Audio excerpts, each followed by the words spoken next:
여러분 안녕하십니까? 4월 7일 금요일 뉴스투데이 시작합니다. 곳곳에 초미세먼지 주의보가 발령된 가운데 충남과 호남 지역에선 고농도 미세먼지 비상저감 조치가 시행됐습니다. 비가 그친 뒤 출근길 기온이 큰 폭으로 떨어졌습니다. 임명찬 기자입니다. 전국이 희뿌연 미세먼지로 뒤덮였습니다. 대전과 충남, 광주, 전북, 전남 지역에 오늘 새벽 6시부터 밤 9시까지 고농도 미세먼지 비상저감 조치가 실시됩니다.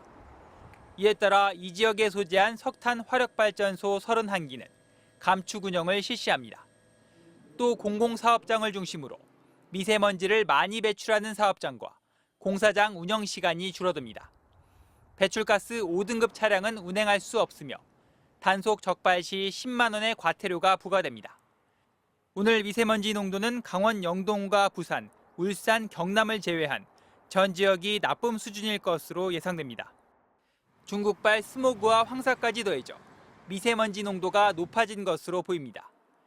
미세먼지는 내일 오전까지 서쪽 지방과 내륙을 중심으로 매우 나쁨 수준을 보이다가 일요일부터 해소될 전망입니다.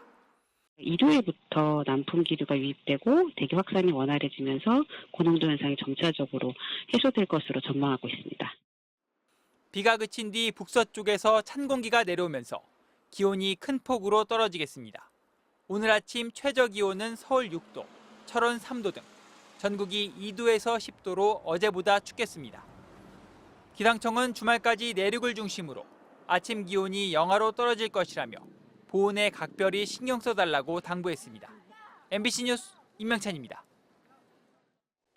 국제통화기금 IMF 총재가 세계 경제가 최근 30년 이래 가장 낮은 성장률을 기록할 거라고 전망했습니다. 선진국 상당수가 높은 금리 때문에 경제 활동이 둔화할 거라면서 저소득 국가들은 더 큰 어려움을 겪을 거라고 우려했습니다. 뉴욕에서 강나림 특파원입니다. 크리스티나 게오르기에바 국제통화기금 총재가 올해 세계 경제 성장률이 3% 아래로 떨어질 거라고 전망했습니다. 게오르기에바 총재는 현지 시각 6일 IMF와 세계은행 충계총회를 앞두고 워싱턴 DC에서 열린 대담에서 이같이 말했습니다. We expect the world economy to grow less than 3% this year. That growth remains historically weak now and in the medium term. 특히 앞으로 5년 동안 세계 경제 성장률이 연평균 3% 수준을 유지할 거라고 봤는데 이는 지난 1990년 이후 가장 낮은 중기 성장 전망입니다. 경제 성장을 위협하는 요인으로는 금융부문 위험이 늘어난 것을 지목했습니다.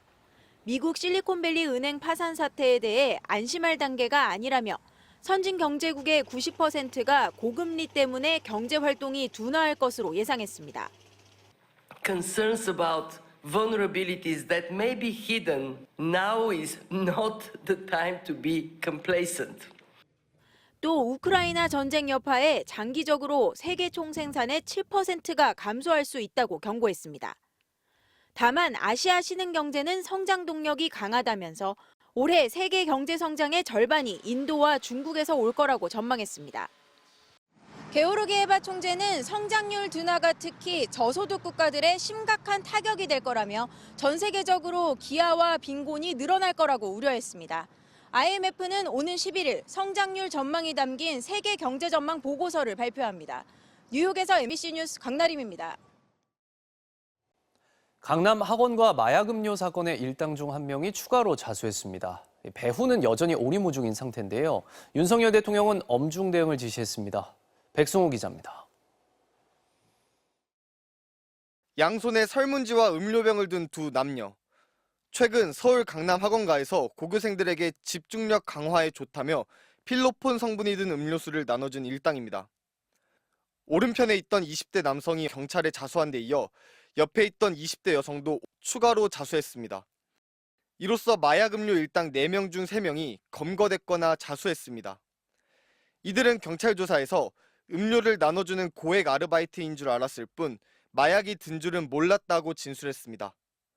하지만 일부 피해 학생 부모들이 자녀의 마약 음료 복용 사실을 신고하겠다는 협박 전화를 받은 만큼 경찰은 배후가 더 있을 것으로 보고 수사를 전개하고 있습니다. 특히 전화 협박범이 중국 동포 말투를 썼다는 학부모들의 진술이 나오면서 해외에 조직원이 더 있을 가능성도 제기됩니다. 대치동 일대 학교들은 가정통신문을 배포하고 학생들에게 해당 음료를 받은 사실이 있는지 전수조사에 들어갔습니다. 일부 학교에서는 음료를 마시진 않았어도 받았다고 답한 학생들도 있는 것으로 알려졌습니다. 학원들도 주의 문자를 전송했습니다. 충격적이네요. 우리나라에서도 그렇게 마약이 일반적으로 길에서 나눠줄 정도로 소유를 하고 있다는 것도 조심해야 될 부분이 상당히 많아졌네요. 윤석열 대통령은 이번 사건의 중대성을 강조하며 수사 역량을 총동원해 마약 유통 판매 조직을 뿌리 뽑으라고 지시했습니다. 경찰은 마약 음료 사건을 일선 경찰서에서 서울경찰청 마약범죄 수사대로 이관하는 한편 추가 피해를 막기 위해 학원가를 집중 순찰하고 있습니다. MBC 뉴스 백승우입니다.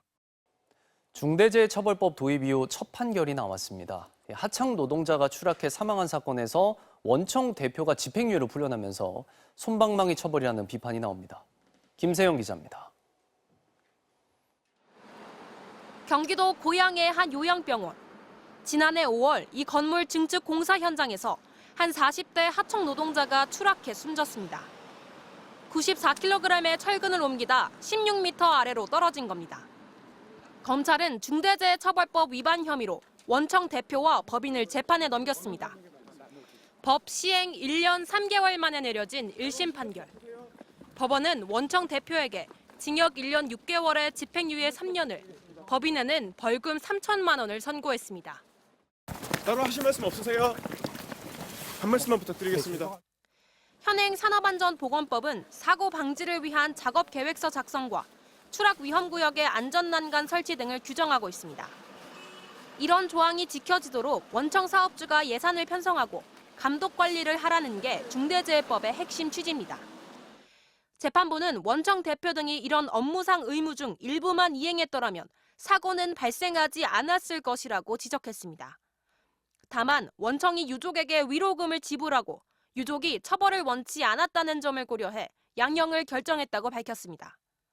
법 취지대로 원청의 책임은 인정됐지만 형량은 솜방망이에 불과했다는 지적입니다.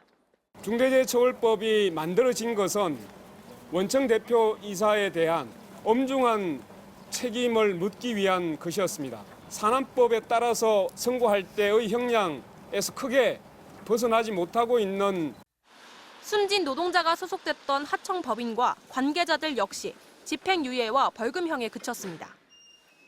검찰은 항소 여부에 대해 천천히 검토하겠다고 밝혔습니다. MBC 뉴스 김세영입니다.